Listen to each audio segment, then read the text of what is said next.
Over the last 3 years, several of us from the Climate Change Institute have been working in the central Andes at about 19,500 feet.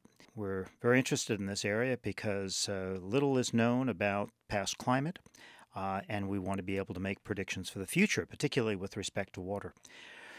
We start at about 5,000 feet and then start climbing through this very arid area. It takes us a total of about 3 weeks to get to the top because, again, we're going to 19,500 feet and we want to make sure that people are well acclimatized. Some of the streams we have to go despite the fact that it's very arid are quite deep. Sometimes we go through with horses. We're fortunate to have mules and horses to carry our loads, but we still need to walk in order to make sure that we're well exercised. And as the days go on, we get higher and higher.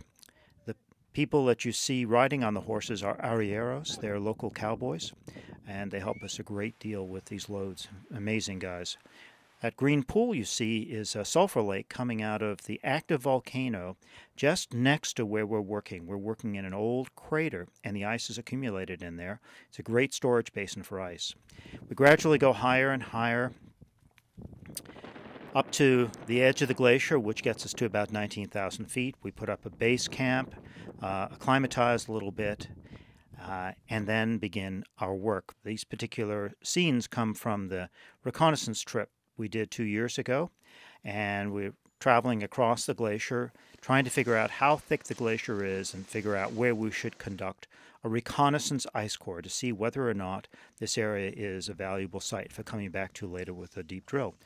Here are pictures of the reconnaissance coring. We found out from this reconnaissance coring that it is a great site.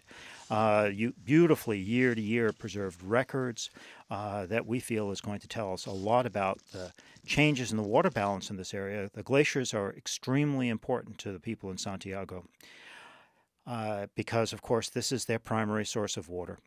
And thanks to Bjorn Grigholm and Mario Potowski, two of my graduate students who were on this trip, who did the filming for the trip. The other people involved from the University of Maine were Andrei Kurbatov, my colleague in the faculty, Dan Dixon, a postdoc, and myself, Paul Majewski, plus several of our Chilean colleagues.